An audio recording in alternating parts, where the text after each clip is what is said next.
नमस्कार मित्रांनो, मी active education YouTube चॅनलमध्ये आपले स्वागत करत आहे। आपणासाठी एक महत्त्वपूर्ण आनंदाच्या बातमीचे स्पष्टीकरण करत आहे। तर चला आपला जास्त वेळ न घेता आजच्या मुख्य आनंदाच्या बातमीचे स्पष्टीकरण करूया। मित्रांनो, आजची आनंदाची बातमी आहे तर खुश खबर, केंद्रीय कर्मचारी आणि पेन्शनधारकांसाठी आनंदाची मोठी बातमी, जाणून घ्या सविस्तर। या संदर्भामध्ये माहिती पाहूया। नमस्कार मित्रांनो, पुन्हा एकदा आपले हार्दिक स्वागत। आताची महत्त्वपूर्ण बातमी, तर कर्मचाऱ्याची होणार चांदी, पेन्शनधारकांना मिळणार 15 लाख एरियर।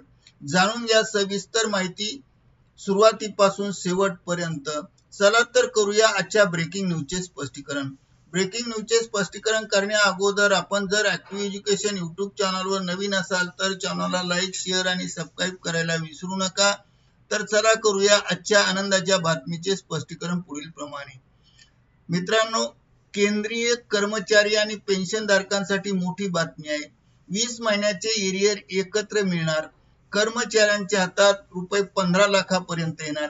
केंद्रीय कर्मचारी आणि पेन्शनधारकांमध्ये सध्या 8व्या वेतन आयोगाबाबत बरीच चर्चा सुरू आहे।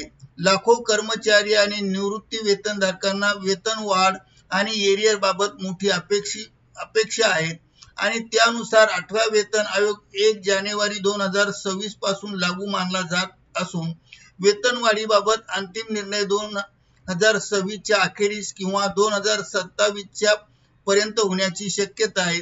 समिती सध्या सूचना घेत आहे। जी समिती स्थापन केली ती सूचना मागवत आहेत आणि त्यामुळे निवृत्त न्यायमूर्ती रंजना प्रकाश देसाई यांच्या अध्यक्षतेखाली 8व्या वेतन आयोगाची समिती स्थापन करण्यात आली आहे। ही समिती सध्या कर्मचारी संघटना आणि इतर संबंधितांकडून सूचना आणि शिफारसी मागून घेत आहे। या शिफारसीनंतरच वेतन वाढ आणि पेन्शन वाढ किती होणार हे निश्चित होईल। 20 महिन्याची एरियर मिळण्याची शक्यता वर्तवली जात आहे।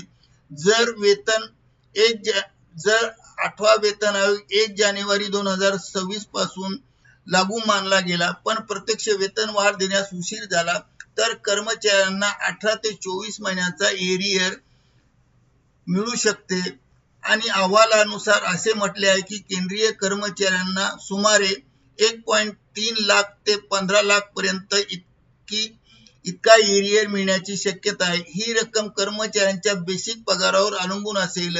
फिटमेंट फॅक्टर वर वेतनवाढ अवलंबून असते। जी वेतनवाढ अवलंबून असते तिचा महत्त्वाचा घटक म्हणजे फिटमेंट फॅक्टर असतो। फिटमेंट फॅक्टर हा वेतनवाढीतील सर्वात महत्त्वाचा घटक मानला जातो। याच आधारे बेसिक वाढवला जातो। 7व्या वेतन आयोगात फिटमेंट फॅक्टर 2.57 होता तर 8व्या वेतन आयोगामध्ये कर्मचारी संघटनेने 3.0 ते 4.35 फिटमेंट फॅक्टरची मागणी प्रत्यक्ष करत आहेत। महागाई आणि वाढलेल्या जीवनावश्यक वस्तूंचा खर्च लक्षात घेता हा फॅक्टर वाढवण्यास मागणी करण्यात येत आहे। फिटमेंट फॅक्टर जास्त असल्यास बेसिक सॅलरी, पेन्शन आणि एकूण उत्पन्नात मोठी वाढ होऊ शकते। म्हणून कोणत्या कर्मचाऱ्यांना सर्वात जास्त फायदा होईल ते जाणून घेऊया। मित्रांनो, कमी आणि मध्यम वेतन गटातील कर्मचाऱ्यांना 8व्या वेतन आयोगाचा सर्वाधिक फायदा होण्याची दाट शक्यता आहे। त्यानुसार कसा फायदा होणार आहे हे पाहूया।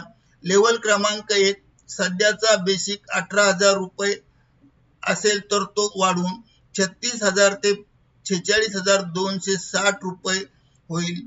लेवल क्रमांक 6, कर्मचारी यांचा सध्याचा बेसिक 35,400 असेल तर तो वाढून अंदाजे 70,800 ते 90,978 रुपये इतका होईल। लेवल क्रमांक 8 या लेवल मधील कर्मचाऱ्यांना सध्याचा बेसिक हा 47,600 रुपये असेल तर तो वाढून 1.2 लाख रुपयापेक्षा जास्त होण्याची शक्यता आहे। एकूण मासिक पगारात 18,000 ते 74,000 रुपयाची वाढ होण्याची शक्यता आहे आणि हा मोठा आर्थिक फायदा आहे। आणि 8व्या वेतन आयोगातील सर्वात मोठा आर्थिक फायदा म्हणजे एरियर रक्कम असेल।